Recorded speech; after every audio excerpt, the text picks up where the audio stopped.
आइए हम परमेश्वर का वचन सीखने से पहले प्रार्थना करें। जीवित सामर्थ्य दयालु प्रेमी पिता परमेश्वर, यीशु के नाम में आपके चरणों के पास अपने आपको धन्यवाद करते हैं पिता। जीवित वचन को हमें सिखाने के लिए सहायता और मदद करें। एक एक वचन हमारी हृदय के पट्टे में लिखाने पाए। पवित्र आत्मा आप ही हमारे टीचर, आप ही हमारे सिखाने वाले हैं। वचन की गहराई को सिखाने सहायता और मदद करें। इस दुआ को यीशु मसीह के नाम से आमीन। आइए हम परमेश्वर का जीवित वचन को पढ़ते हैं। यूहन्ना रचित सुसमाचार 14 अध्याय उसके 6 वचन को हम पढ़ते हैं। यीशु ने उससे कहा, मार्ग और सत्य और जीवन मैं ही हूँ, बिना मेरे द्वारा कोई पिता के पास नहीं पहुँच सकता। ये भाई बहन, परमेश्वर का वचन कहता है मार्ग सत्य और जीवन मैं ही हूँ, बिना मेरे द्वारा कोई पिता के पास नहीं पहुँच सकता। ये ऐसा क्यों कहता है? ऐसा आज तक किसी ने नहीं कहा, लेकिन यीशु मसीह ये ऐसा क्यों कहता है? आपने कभी सोचा? आपने देखा होगा इस संसार में रहते समय बहुत सारे हैं, लेकिन किसी में इतनी हिम्मत नहीं हुई कि ऐसा बोल सके। यीशु ही है जो ऐसा बोला, मार्ग सत्य और जीवन मैं ही हूँ, बिना मेरे द्वारा कोई पिता के पास नहीं पहुँच सकता। इसको गहराई से हम सीखते हैं। यीशु आया, इस पृथ्वी पर जन्म लिया और उसका जीवन हमने देखा है कि उन्होंने अपने जीवन से हमें क्या दिखाया। उन्होंने कभी भी बुराई के बदले बुराई नहीं किया, हमेशा भलाई किया, लोगों को चंगा किया, लोगों की सहायता किया, लोगों का मदद किया और उन्हें हमेशा स्वर्ग राज्य के बारे में बताते रहा। इजरायली लोगों को आप जानते हैं, उन्होंने चाहा था कि हमारा एक राजा आएगा और हमारी इस राजगद्दी में बैठेगा। उन्होंने अपने मन में सोचा था, लेकिन परमेश्वर की योजना ऐसा नहीं था। इस पृथ्वी के लिए परमेश्वर का योजना बिल्कुल नहीं है। परमेश्वर का योजना बहुत बड़ा है, क्योंकि हम यहाँ मनुष्य का जीवन 50 साल, 60 साल, 100 साल, उससे ज़्यादा नहीं है। इसलिए अनंत जीवन युगन युग का है। इसलिए परमेश्वर ने हमारे लिए बहुत अच्छा सोचा है। इन बातों को वो ज़्यादा जोर करता है। इसलिए उसने पृथ्वी पे आकर एक नया अपने चेलों को अलग किया और नए रीति से उसने स्वर्ग के बारे में बताना चालू किया। और इस रीति से तुम अगर विश्वास करोगे और चलोगे तो तुम स्वर्ग के राज्य में पहुंच पाओगे। उसी बातों पे उन्होंने फोकस किया। इसीलिए उन्होंने कितना दुख उठाया, कितनी ताड़नाएं सही और लोगों को भी बताया और लोग उन्हें उस पर विश्वास भी किया। हजारों लोगों ने विश्वास किया और वैसे चले भी और सिद्ध भी हुए। हमने देखा उनके प्रेरितों को कैसे अपने जीवन में जो है उन्हें बाइबल की पत्रियों में लिखी है, हम पढ़ते हैं तो उनके जीवन के बारे में हमें मालूम चलता है कि कैसे उन्होंने अपने विश्वास की रखवाली की और उस अनंत जीवन को पकड़े रहे और अंत तक बढ़ते चले गए। और प्रभु ने क्या कहा, ये हम पढ़ते हैं। मैं तुम्हें अनाथ नहीं छोड़ूंगा, मैं तुम्हारे पास आता हूं। प्रभु यीशु ने कहा, इस समय मैं इस शरीर में थोड़ी देर के लिए ही रहूंगा और मुझे एक कीमत चुकानी है सब मानव जाति के पापों के लिए। अपने आप को सूली पर उसने दिया और उसके बाद फिर से आया। किस रूप में? पवित्र आत्मा के रूप में, ताकि जो कोई मनुष्य अपने जीवन में अपने पापों को माने कि मैं एक पापी हूं, क्योंकि मनुष्य माँ के गर्भ से निकलने के बाद पापी ही रहता है, वचन में ऐसा लिखा है। तो उसने कबूल करना है कि मैं पापी हूं, तो यीशु को उद्धारकर्ता के रूप में ग्रहण करना कि यही परमेश्वर का पुत्र है जो अनंत जीवन देता है। तो उसको विश्वास करने से, यीशु मसीह को विश्वास करने से और डूब की बपतिस्मा लेने के द्वारा हमें एक पवित्र आत्मा मिलता है, जो ये चिन्ह है कि प्रभु ने अपने में हमें लिया है और हमें अपने साथ लिया है। उसके बाद हमारा नया जीवन चालू होता है। हमारे पापों से, रोगों से, हमारे पूर्वजों के पापों से हमें क्षमा मिलती है। उसके बाद हम आत्मिक जीवन की ओर आगे बढ़ते हैं। फिर आप बढ़ते बढ़ते बढ़ते अपने जीवन में हर एक परिस्थिति में जय पाते हुए हमें जब तक जीवित है तब तक परमेश्वर की आज्ञाओं को मानते रहना है और चलते रहना है। जैसे जैसे उन्होंने हमें सिखाया वैसे हमें सीखते रहना है। उसके बाद हमें और लोगों को भी सिखाना है।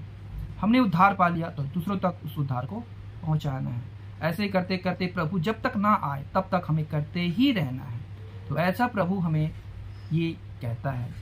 और आपने देखा होगा, एक सवाल मन में आएगा कि इस संसार में बहुत से ईश्वर भी कहलाते हैं, हम मानते हैं बहुत से ईश्वर भी कहलाते हैं, परंतु किसी ने ऐसे किसी के बदले, पापी के बदले अपने प्राण को नहीं दिया। अब बता सकते हैं किसी ने दिया होगा? आप नहीं बता सकते, क्योंकि हमने भी संसार में रहते हैं, हमने भी देखा है।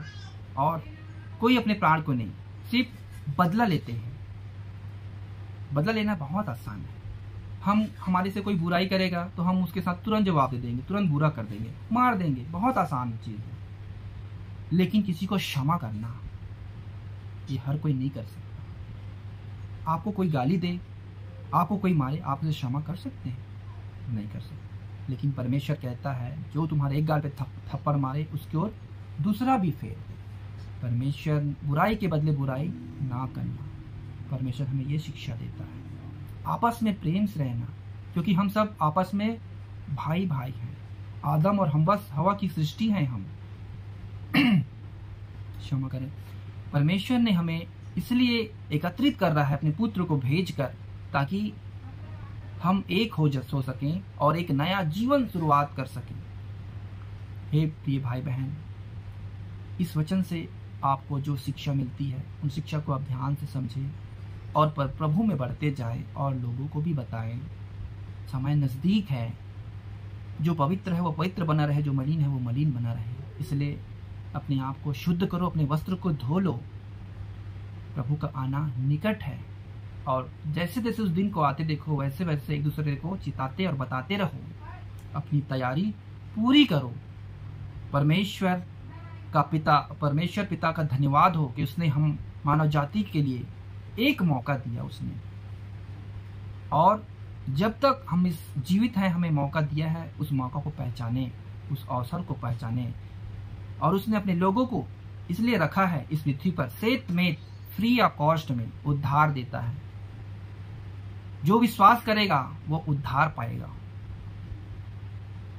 और जो विश्वास नहीं करेगा उसके लिए तो है ही। इस पृथ्वी पे आप देखे हैं, जो जैसा करता है वैसा उसको मिलता है। जो दूसरों का हानि करेगा वो हानि ही पाता है, वो बच नहीं सकता। लेकिन एक अवसर है प्रभु देता है कि अगर हमने बीते समय में कुछ गलतियां की है और जाने अनजाने में, और अब हमें मालूम एहसास होता है कि हमने गलत किया है, तो आप अगर क्षमा मांगते हैं, सिर्फ यीशु ही कर सकता है क्षमा, दूसरा कोई नहीं। इसलिए आप यीशु के सामने अपने पापों का अंगीकार करें, घुटना टेके और प्रार्थना करें, हे प्रभु मैं पापी हूं, मुझ पर दया कर। तो प्रभु आपको क्षमा करेगा। आपने देखा होगा क्रूस पे लटकते समय 2 डाकू थे। एक डाकू ने कहा, यीशु तू परमेश्वर का पुत्र है, अपने आप को बचा और हमें भी बचा। उसका सोच देखो। और दूसरे डाकू की सोच कैसी थी? उसने कहा, चुप रहो, हमने तो जो पाप किया है उसका सजा हमने भुगत रहे हैं, परंतु इन्होंने कुछ नहीं किया, फिर भी ये हमारी जैसा क्रूस पर लटकाए गए हैं। इन बातों को यीशु ने सुना और क्या कहा पता है आपको? यीशु ने कहा, तू आज ही मेरे साथ स्वर्ग लोक में होगा।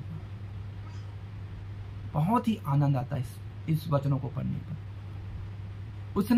डाकू ने अपने जीवन में कितने पाप किया, कितने सब कुछ किया। मरने के समय उसने प्रायश्चित किया कि मुझे स्मरण करना, तो प्रभु ने तुरंत उन्हें क्षमा भी किया और स्वर्ग लोक में गए। बताओ कितनी अच्छी बात है। हे प्रभु तू सचमुच कितना महान है। हे प्रियो, इस संसार में धन संपत्ति कितना भी इकट्ठा कर ले, कितना भी कर ले, हम अपने परिवार के लोगों को भी नहीं बचा सकते पैसों से। इसलिए हमारा जीवन और पैसों के लिए ही फोकस करता है। जीवन के लिए अच्छा करेंगे, अच्छा घर बनाएंगे, अच्छा गाड़ी लेंगे, अच्छा मोबाइल लेंगे, अच्छे से पार्टी देंगे, अच्छे से हम दूसरों को दिखाने के लिए हर चीज़ों को करते हैं। मेरा पड़ोसी बढ़ गया तो मैं भी बढ़ जाऊंगा, उससे ज़्यादा बढ़ूंगा। लेकिन आपने देखा होगा, आपने आज मोबाइल खरीदी, 2 महीने बाद मोबाइल का नया मॉडल आ जाता है। हमने इतना महीनों से सोच के रखे थे ये मोबाइल लूंगा, लेकिन नया आ जाता है, फिर हमारा मॉडल पुराना हो जाता है। वैसे गाड़ी में भी, वैसे घर में भी आपने देखा होगा, किसी ने आपने घर बनाया बहुत अच्छे डिजाइन में, फिर अगले साल किसी दूसरे ने उससे भी अच्छा घर बना लिया, तो हम कभी तृप्त नहीं होते, कभी संतुष्ट नहीं होते, क्योंकि आंख कभी भी देखने से तृप्त नहीं होता, न मन भरता है। आपने वचन पढ़ा होगा प्रभु यीशु का। इसलिए प्रिय भाई बहन, इन वचनों को आप ध्यान दें, अपने इस जीवन में बिल्कुल सही रीति से परमेश्वर पर विश्वास करके चले और आशा रखें प्रभु अंत तक आपको दृढ़ करेगा और उस वहां पर आपको पहुंचा कर रहेगा। तभी यीशु ने कहा, मेरे पीछे हो ले, जो भी मुझ पर विश्वास करता है अनंत जीवन उसका है। हे प्रियो, इस वचन के द्वारा आप सबको प्रभु आशीष दे।